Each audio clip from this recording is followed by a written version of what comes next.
నిన్న మా చెన్నూరు శాసనసభ్యులు డాక్టర్ వివేక్ వెంకటస్వామి గారి మీద దాసరామ్ నాయక్ అనే ఒక నాయకుడు, ఆయన ఏదో జాతీయ అధ్యక్షుడు అట, వాళ్ళ పార్టీ పేరు చదవడానికి కూడా మాకు చదవట్లేదు, చదవరాని పార్టీ పెట్టుకొని ఆయన ఇక్కడికి వచ్చి ఇక్కడ ప్రెస్ మీట్ పెట్టి మా నాయకుడు మా వేణుగోపాలు అది ఇదని ఏదో మాట్లాడిండు.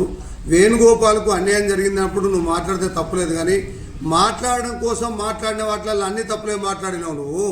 నీకు ఒక సభ్యత, ఒక సంస్కారం, ఒక మర్యాద, ఒక నీతి నిజాయితీ అనేది ఉంటే ఒక శాసనసభ్యుని మాట్లాడేటప్పుడు ఏం బీకినమని మాట్లాడుతున్నావు, తెలుగుని మాట్లాడుతున్నావా? నీ పార్టీలో నీకు జాతీయ అధ్యక్షునిగా పార్టీ పదవి ఇచ్చినోడు ఎవడు, వాడేవాడు అని నేను అడుగుతాను. నిన్ను వాడేవాడు నీకు పోస్ట్ ఇచ్చినోడు? నువ్వు ఒక 24 గంటలు అహర్నిశలు ప్రజల కోసం పాటుపడుతూ ఎప్పటికీ ఇక్కడనే ఉన్నటువంటి ప్రజల కోసం ఉన్నటువంటి నాయకుడిని పట్టుకొని ఫోన్ లేపుతాడు, అది లేపుతాడు, ఇది లేపుతాడండి. లంగలు దొంగలు ఫోన్ లేపుడు కాదు, కార్యకర్తలు ప్రజలకు ఇక్కడ ఊర్లో బ్రతుకున్న వాళ్ళు ఎవరైతే కష్టాలలో ఉన్నారో, ఎవరికి అవసరం ఉన్నదో వారి కోసమే ఎమ్మెల్యేలు ప్రజాప్రతినిధులు పనిచేస్తారు. కానీ దొంగతనం చేసి, లంగతనం చేసి, భూ కబ్జాలు చేసి, మందిని ముంచి మోసం చేసే వాళ్ళ కోసం మేము పనిచేయం, మేము మాట్లాడమని ఒక పద్ధతి ఉంటుంది. అది మాట్లాడేటప్పుడు ఏం బీకినామని మాట్లాడుతున్నావు. నువ్వు మర్యాదగా మాట్లాడకపోతే నువ్వు వచ్చిపోయిన సంగతి మాకు తెలియదు. నిజంగా నువ్వు ఇట్లా వచ్చినావు పోయినావు ఇక్కడ వెళ్తే ఎవరు వీకుడేందుకు మేమే నీ వీకి చూపిస్తావు ఎట్లా వీకుడు. కానీ ఆ పీకుడు సంగతి ఏందో నువ్వు మాట్లాడుతున్నావు కదా. ఎమ్మెల్యే గారిని ఒక తెలియదు బిడ్డ, పద్ధతి నీకు తెలియదు. ఇప్పటి వరకు గత 30 ఏళ్లలో ఈ చెన్నూరు కాన్స్టిట్యున్సీలో ఇక్కడికి 6 నెలలకోసారి 7 నెలలకోసారి వచ్చిపోయిన ఎమ్మెల్యేలు ఉండవచ్చు. కానీ 6 నిమిషాల ప్రజల కోసం ఇక్కడ ఉండి 24 గంటలు ఇక్కడనే ఉండి మా కార్యకర్తలు ఎవరైతే బీజేపీ కుటుంబం ఉన్న వాళ్ళు ఉన్నారో వాళ్ళ ఇంటికి పోతే వాళ్ళ ఇంట్లోనే కూర్చొని ఒక పూట భోజనం పెడితే నీ ఇంట్లో కూడా, సామాన్య ఇంట్లో కూడా నేను తింటా, నేను కూడా నీలాంటి మనిషినే, నేను దళిత బిడ్డనే అని చెప్పి వచ్చినటువంటి నాయకుడిని పట్టుకొని పిచ్చి పిచ్చిగా మాట్లాడడం కరెక్టే కాదు. నువ్వు చూసుకో చెన్నూరు కాన్స్టిట్యున్సీలో వస్తాడా లేదా అనేది. నీ నాయకుడు, నీ కార్యకర్త ఎవరు, ఏం జరిగింది, ఏం గొడవ జరిగిందని తెలుసుకోవడానికి ప్రెస్ సోదరులు, ప్రింట్ మీడియా ఉన్నది, ఎలక్ట్రానిక్ మీడియా ఉన్నది, పోలీస్ డిపార్ట్మెంట్ ఉన్నది, ఇంటెలిజెన్స్ ఉన్నది.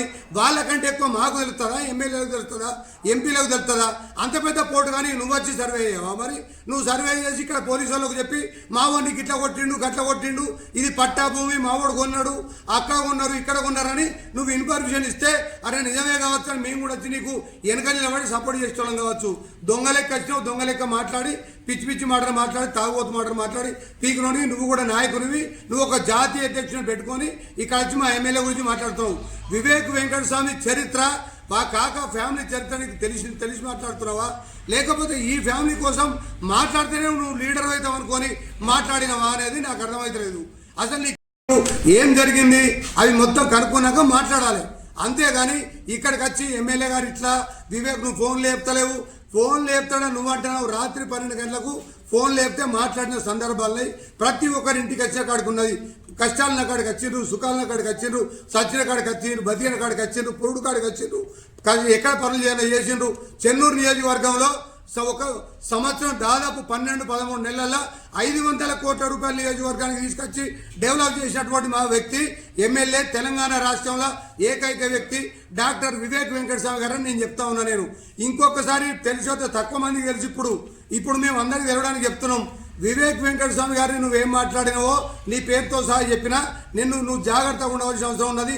మర్యాదపూర్వకంగా బేషరత్గా క్షమాపణ చెప్పిన తప్పైంది, తెలియక మాట్లాడినట్టునే మంచిగా ఉంటుంది. లేకపోతే వివేక్ వెంకటస్వామి మనుషులు 12 రాష్ట్రాలలో ఉన్నారు. నీకు చెప్పులు మెడకేయడానికి జాగ్రత్త గుర్తుపెట్టుకో. ఇండస్ట్రీలలో అందరూ కూడా వాళ్ళు కుటుంబ సభ్యులాగా పనిచేసుకుంటూ ఉన్నోళ్ళు, లక్షలాది మందికి, వేలాది మందికి జీవనోపాధి కల్పిస్తే వాళ్ళ ఇండస్ట్రీలలో పనిచేసి బ్రతుకుతున్న కుటుంబాలు, ఆయన మీద ప్రేమ ఉన్నటువంటి కుటుంబాలు లక్షలాది మంది ఉన్నారు. నీకు తగిన శాస్తి జరుగుతుంది. దీనికి మర్యాదపూర్వకంగా క్షమాపణ చెప్పుతావా, నీకు చెప్పవలసిన గుణపాఠం చెప్పమంటావా? అది నువ్వే డిసైడ్ చేసినావు చెప్పాలి. నిన్న మందమారి ప్రెస్ క్లబ్లో పత్రికల సమావేశంలో పేరు ఊర్లేనటువంటి బహుజన ముక్తి పార్టీ జాతీయ అధ్యక్షులు దాసరామ్ నాయక్ అట. అసలు నీ పార్టీకి జాతీయ కార్యవర్గం ఉందా? ఫస్ట్ ప్రశ్న. రెండవ ప్రశ్న, రాష్ట్ర కార్యవర్గం ఉందా? మూడవది, కాన్స్టిట్యున్సీ కార్యవర్గం ఉందా? పట్టణ కార్యవర్గం ఉందా?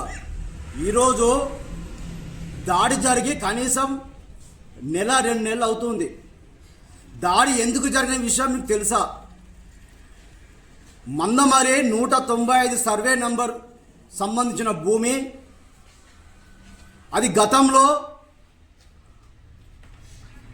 ఊరు మందమరికి చెందినటువంటి కల్వకుంట్ల మాధవరావు దగ్గర మరి చాకరీ పని చేసినటువంటి సంగేపూర్ రామయ్యకు సంబంధించిన వారు అక్కడ సాగిరి చేస్తే చాకలోళ్ళకి ఇచ్చినటువంటి ఇనామి భూమి అది. అట్టి ఇనామి భూమిలో ఎన్నో సంవత్సరాలుగా ఆ కుటుంబం వ్యవసాయం చేసుకొని బ్రతికింది. ఈ మధ్యలో అది బీడు ఉండడం వల్ల, సీలింగ్ పట్ట అయినందువల్ల దాన్ని ప్రభుత్వం ఆధీనంలో ఎంఆర్ఓ గారు పెట్టుకోవడం జరిగింది. ఇదే మొయ్య వేణుగోపాల్ అనే వ్యక్తి అక్కడ ఏదో అంబేద్కర్ భవనం కావాలని, అంబేద్కర్ భవనం నిర్మాణం చేయాలని చెప్పించి అంబేద్కర్ భవన నిర్మాణంతో అక్కడ ఆ చాకలి కుటుంబాన్ని అక్కడ ఉన్నటువంటి వారందరినీ బ్లాక్మెయిల్ చేసుకుంటా, వాట్సాప్లో పెట్టుకుంటా, ఎంఆర్ఓ గారికి కాంప్లైంట్ చేసుకుంటా, నాకు దాంట్లో ప్లాట్ కావాలి, దాంట్లో నాకు డబ్బులు కావాలని చెప్పించి పలుమార్లు వాట్సాప్లో అదేవిధంగా ఆ కుటుంబాన్ని బెదిరించిన సాక్ష్యాధారాలతో సహా ఈరోజు ఆ కుటుంబం పత్రికల సమావేశంలో ఉంది. నేను అడుగుతున్న ఈ మొయ్య వేణుగోపాల్ను, అసలు నీకు ఆ భూమికి ఏం సంబంధం? ఏదైనా ప్రభుత్వ భూమి ఉంటే, ప్రభుత్వ భూమి కబ్జా చేస్తే ప్రభుత్వ అధికారులు వారిపైన కేసులు పెడతారు. అంబేద్కర్ భవనం నిర్మాణం విషయానికి వస్తే మరి కటిక దుకాణం దగ్గర మార్కెట్ బ్యాక్ సైడ్ 50 లక్షల రూపాయలతో అక్కడ అంబేద్కర్ భవనం నిర్మాణం చేస్తామని చెప్పి గౌరవ చెన్నూరు శాసనసభ్యులు వివేక్ వెంకట స్వామి గారు హామీ ఇవ్వడం జరిగింది. మొదటి విడుదలగా 20 లక్షల రూపాయలు ఇస్తా అని చెప్పిండ్రు. మళ్ళీ రెండవ అంబేద్కర్ భవనం ఏంటిది అంటే ప్రభుత్వ అధికారులను, అక్కడ ఉన్నటువంటి ప్రజలను మరి పక్కదో పట్టించుకుంటా, బెదిరించుకుంటా, బ్లాక్మెయిల్ చేసుకుంటా, అక్కడ ఉన్న బస్తీ వాళ్ళతో గొడవ పెట్టుకున్నందుకు వాళ్ళు నీ కాలు విరగొట్టింది తప్ప ప్రభుత్వ భూమి కబ్జా చేసినందుకు నువ్వు ప్రశ్నించడం కాదు. ప్రభుత్వ భూమి కబ్జా చేస్తే ప్రజా సంఘాలు ఉన్నాయి, ఇక్కడ పత్రికల విలేకరులు ఉన్నారు, ప్రభుత్వ అధికారులు ఉన్నారు. వారు ఏమన్నా అక్కడ అవినీతి జరిగినా, కబ్జా జరిగినా వారు యాక్షన్ తీసుకుంటారు. ఇదే రామదాస్ నాయక్, అసలు నీకు సోయి ఉందా, తెలివి ఉందా? అసలు నీకు నువ్వు ఒక జాతీయ అధ్యక్షుని చెప్పుకున్నావు కదా, నీకన్నా మరి హీనంగా నేను ఇంతవరకు ఎవరు మాట్లాడి చూడలేదు. అసలు నువ్వు మనిషివి అయితే, నీకు సభ్యత సంస్కారం ఉంటే, నువ్వు ఒక పేరు లేని ఊరు పార్టీకి జాతీయ అధ్యక్షుడు అయితే ఫస్ట్ గౌరవ చెన్నూరు శాసనసభ సంబోధించాలి.